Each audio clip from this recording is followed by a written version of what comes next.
Hola, hola. Bueno, vamos a empezar con esta grabación de esta masterclass sobre el síndrome del impostor.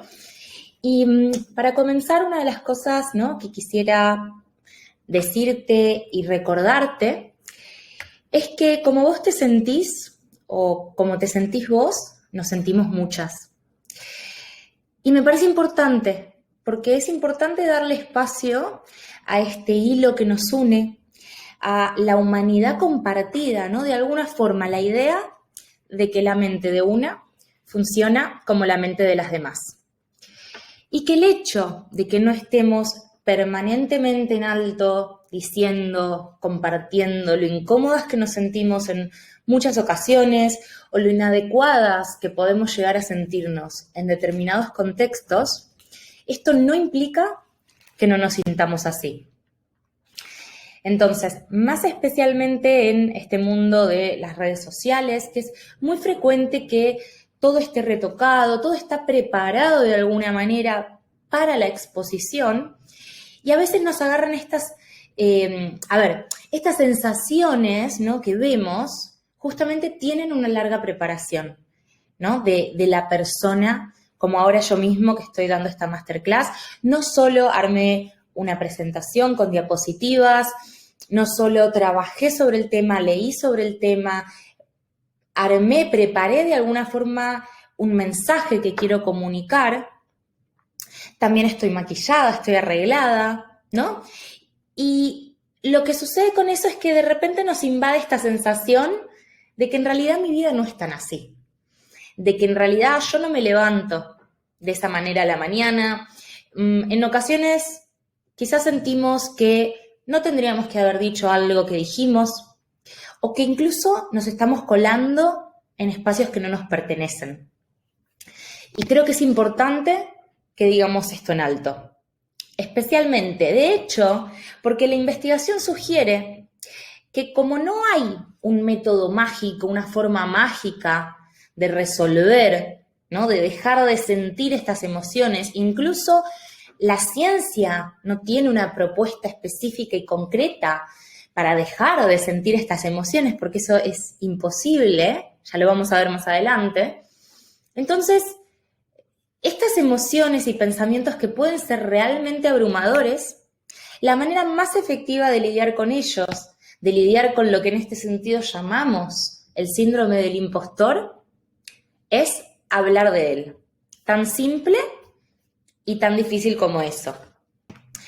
Entonces, es interesante que pensemos, ¿no?, para poner un poquitito de marco teórico sobre qué es el síndrome del impostor.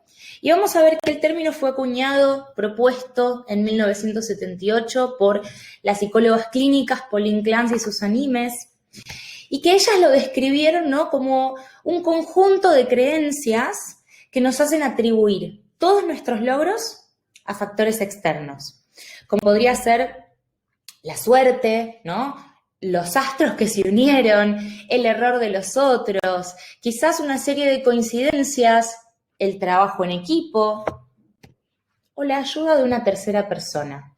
Nadie va a decir, menos yo, que estos no sean factores complementarios, ¿no?, factores que inciden en nuestros logros y en nuestros éxitos. El tema es cuando esto dificulta nuestra capacidad para relacionar nuestros éxitos y nuestros logros con nuestras propias capacidades y nuestros recursos internos, ¿no? Es decir, cuando nuestro propio rol en haber conseguido algo pasa a un segundo plano. De alguna forma, estas falsas ideas que tiene la persona, que tenemos todos, porque acá yo también no me paro en ningún podium de sabiduría profesional y superioridad, sino que esto es algo que a todos nos convoca en distintos momentos, ¿no? Y estas ideas, estas creencias que sostenemos a veces sobre nosotras mismas, nos hacen continuamente creer que no estamos a la altura, que no somos suficientes, que no es suficiente el trabajo realizado, que no somos tan buenas como creen los demás. Y de alguna forma estas ideas, estas creencias se retroalimentan unas a las otras entre sí y nos dan esta sensación continua de que somos un fraude. Esto después nos lleva, ¿no?, en la acción a procrastinar, a entrar en parálisis, a buscar la perfección en todo lo que hacemos, ¿no? Esta cosa perfeccionista, para intentar estar a la altura y que no nos descubran. Esto es muy interesante, ¿no? Esta sensación de que en cualquier momento alguien se va a dar cuenta, de que en realidad no sabemos tanto. Ahora, para cortar un poquitito, para los que no me conocen, me gustaría, contar un poquitito sobre quién soy yo. Y en este sentido, me considero joven, todavía, apasionada por todo lo que es el mundo de la psicología y el desarrollo personal. Yo soy específicamente psicóloga integrativa, especialista en gestión emocional y mindfulness. La psicología integrativa tiene que ver con un marco laboral en el cual yo considero que, de acuerdo a lo que la persona me presente y a las necesidades que tenga, yo puedo ajustar mi enfoque de trabajo a lo que está precisando esa persona en ese momento. Tengo una formación en este sentido bastante amplia y lo que sigo igual específicamente es un enfoque de terapias contextuales de tercera ola, específicamente lo que es terapia de aceptación y compromiso y terapia cognitiva basada en mindfulness. Pero también desde mi recorrido, desde que terminé mi carrera de grado, me especialicé mucho en lo que es el estudio de la inteligencia emocional y todo lo que tiene que ver con gestión emocional y mindfulness entonces, y también soy instructora de meditación. Pero bueno, además de eso, soy una persona particularmente aplicada, o sea, es algo que me caracteriza. A mí me gusta decir que soy nerd innata, tengo ascendente en Géminis, entonces eso me lleva constantemente a el plano a veces muy mental de la formación, del querer continuar siempre estudiando, y en eso durante varios años estuve especializándome en todo lo que es neuropsicología y estudié en Europa un máster específicamente de neurociencias en University College London, entre otro que hice anteriormente en Barcelona, pero este es el que realmente destaco porque me posicionó como en un nivel más desafiante de mi carrera profesional. También en este sentido, me considero líder feminista, es algo que estoy en formación desde más o menos hace 1 año y medio, 2 años, que empecé a estudiar muchísimo sobre feminismo y sobre cómo las condiciones de ser mujer, de haber crecido en un sistema patriarcal, cómo inciden en nuestra psicología. Y desde ese punto de vista trabajo específicamente acompañando a mujeres jóvenes o no tan jóvenes, pero no trabajo con lo que es tercera edad o gerontología, en sus procesos de desarrollo personal y autoconocimiento.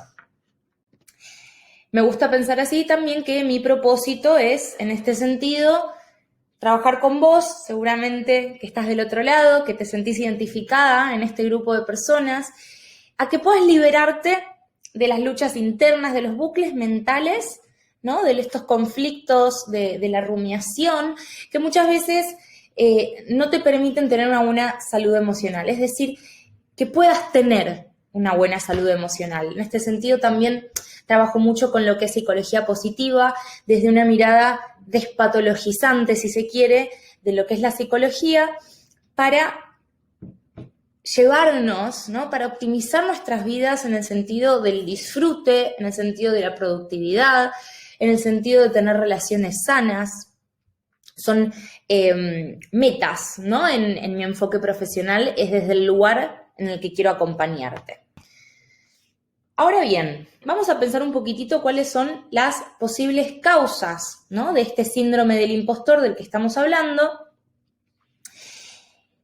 Y vamos a entender que hay un montón de causas complementarias que por ahí no dan lugar ahora en esta presentación, o incluso un montón de causas que a veces son más sutiles y que todavía desconocemos, que pueden incidir. Pero pensemos grandemente en lo que son las experiencias tempranas o experiencias anteriores que hayamos tenido en nuestra vida, ¿no? Como por ejemplo, porque una vez lo intentaste y fracasaste, entonces crees que estás sentenciada y que nunca vas a triunfar.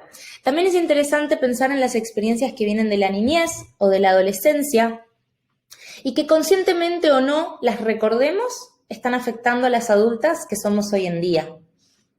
Ahora, sobre esto se apoyan, ¿no? Derivan en gran parte de las experiencias nuestras creencias limitantes. Es decir, de acuerdo a estas experiencias tempranas o anteriores, derivan estas creencias muy fuertemente arraigadas en nosotros, como por ejemplo la idea de que no tenés o que no tenemos la suficiente experiencia, que necesitamos seguir formándonos, que hace falta alguna acreditación, o que no sabemos lo suficiente sobre algún tema, o no somos profesionales asentadas en nuestro sector.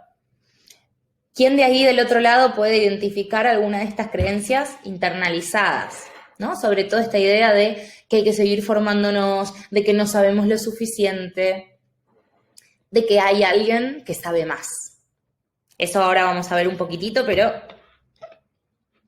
es una creencia muy típica del síndrome del impostor. Siempre hay alguien que va a saber más, ¿no es cierto? Y después, en esto que hablaba del feminismo, también es importante que tengamos en cuenta los estereotipos sexuales y las diferencias salariales que existen. Entonces, es probable que siendo mujeres también hayamos sido expuestas a mayores niveles de exigencia y de perfeccionismo, y que más aún, a medida que vamos creciendo, tengamos esta exigencia en relación a sostener la maternidad y al mismo tiempo ser profesionales de éxito. Y esto también incide mucho en los sentimientos de incomodidad, de inadecuación que percibimos en ciertos espacios. Ahora vamos a pensar en qué emociones aparecen ligadas al síndrome del impostor. Y tenemos primero esta cuestión de la falta de confianza en las propias competencias que nos llevan a conseguir algo.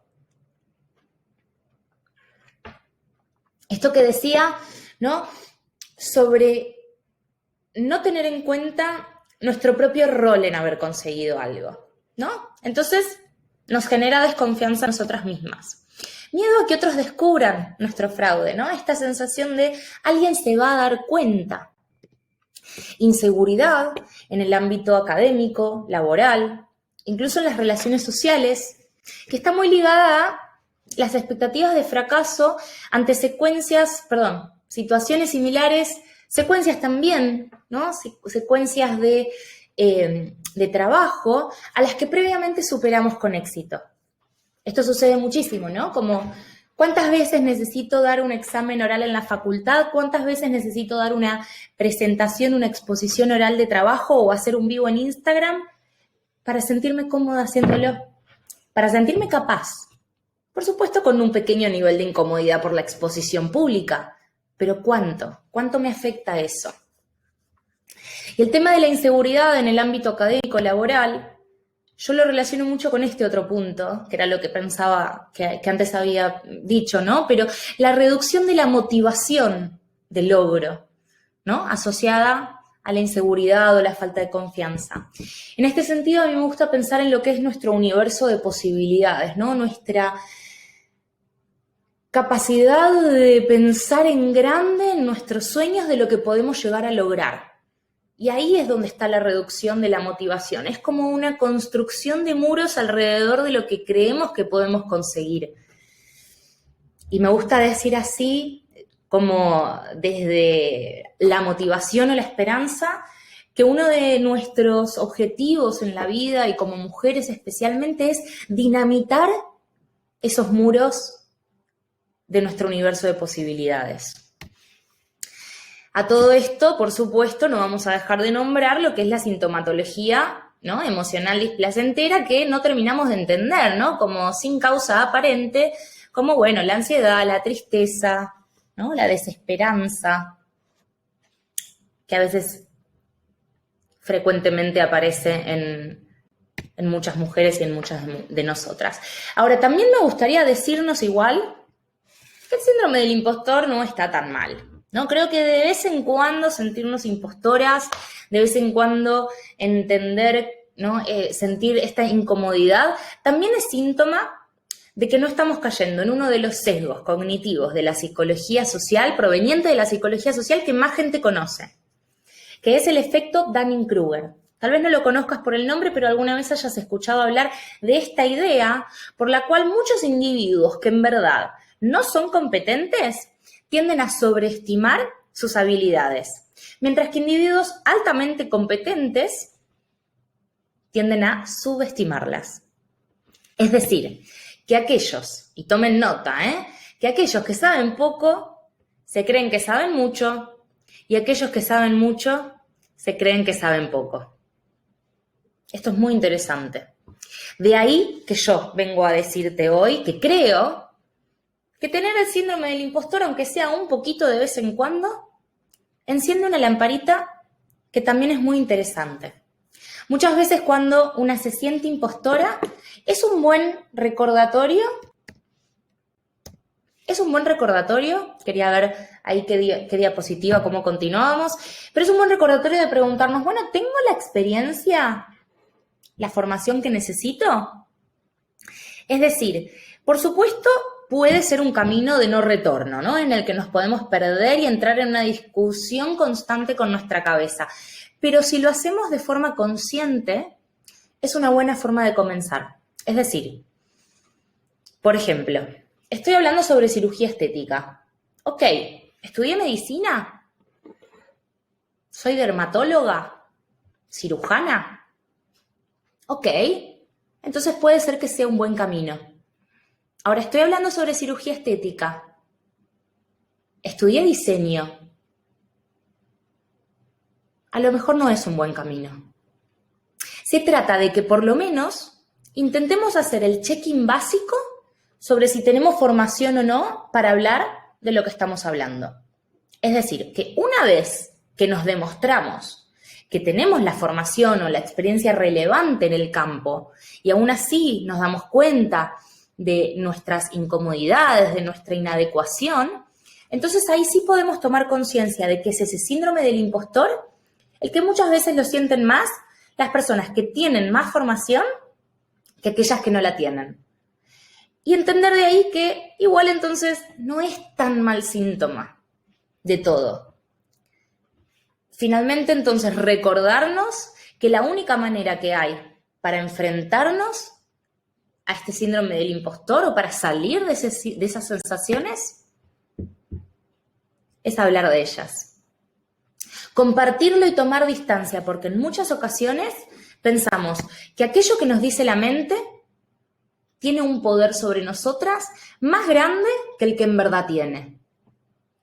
Y quizás esta sea la idea más importante de esta masterclass que quiero que te lleves, porque no aplica únicamente al síndrome del impostor, sino a cualquier otra cosa, a cualquier otro pensamiento desagradable que te asalte, que te agobie o que te abrume en tu día a día. Fíjate, en muchas ocasiones la mente nos dice cosas que creemos que se van a cumplir, que creemos que tienen una importancia que en verdad no tienen. Y yo quiero decirte esto, que la mente puede decirte las cosas que quiera decirte y vos podés seguir actuando de la manera que quieras actuar, conscientemente, ¿no? Por ejemplo, la mente te puede decir que no podés mover tu brazo derecho. Probalo ahora conmigo. No puedo mover mi brazo derecho, no puedo mover mi brazo derecho, no puedo mover mi brazo derecho, y vos podés mover el brazo derecho, ¿no? La mente puede decirte una cosa y tu cuerpo puede estar haciendo otra. Y este es un ejemplo muy clásico de la psicología, no me lo vengo a inventar yo, que lo que viene a decirte es que el pensamiento no tiene el poder que muchas veces le otorgamos. A veces pensamos que nos tenemos que enredar infinito con los pensamientos que tenemos que discutir con nosotros mismos para arreglarlos, para tener solo pensamientos positivos. Pero esto, ¿no? Bueno, el pensamiento no tiene el poder que muchas veces le otorgamos. Y no nos tenemos que enredar infinito. Pensá que también los pensamientos negativos tienen un lugar muy interesante en el arco iris de una mente normal. Y no pasa nada por tener pensamientos negativos, por tener pensamientos desagradables o emociones incómodas. Lo que es interesante para nosotras pensar es entender las relaciones que vamos a tener con esos pensamientos o con esas emociones, otorgarles el lugar que se merecen, de alguna manera hacerles hueco. decir, uy, mira, otra vez acá el síndrome del impostor. Bueno, pero ¿yo qué iba a hacer? Iba a subir un IGTV contando sobre tal cosa, por ejemplo, y la mente me está diciendo, ay, Dios mío, Katia, ¿qué haces acá? ¿Quién sos vos para hablar de este tema? Cuando en realidad la gente se dé cuenta que hay muchísima gente que sabe más que vos. Este es un ejemplo clásico del síndrome del impostor. Había dicho, ¿no?, que íbamos a hablar de esto. Porque claro, siempre hay gente que va a saber más que vos.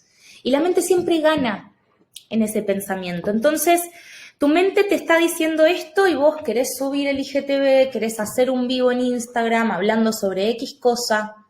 Y lo que yo quiero recordarte, y esto me parece que es lo que estamos hablando, lo central de esta masterclass, es que no hace falta que trabajes 3 años en tu pensamiento para poder subir el IGTV o hacer un vivo o dar una charla de lo que sea.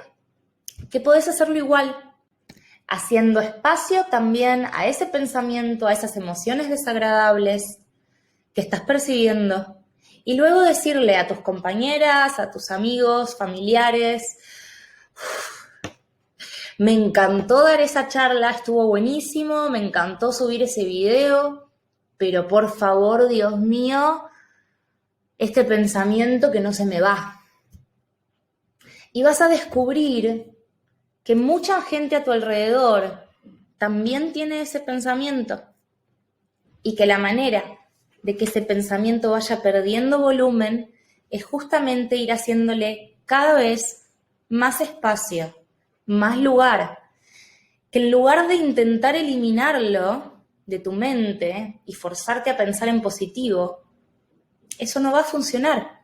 Esa es una de las falacias más grandes de la psicología y del desarrollo personal, ¿no? Esta idea de que podés eliminar tus pensamientos negativos. Es imposible, no se puede. Y esta pelea con tu propia mente puede durar hasta el infinito. Además, en el medio perdiste no sé cuánto tiempo peleándote con tu mente en lugar de tiempo que podrías haber usado en otras cosas.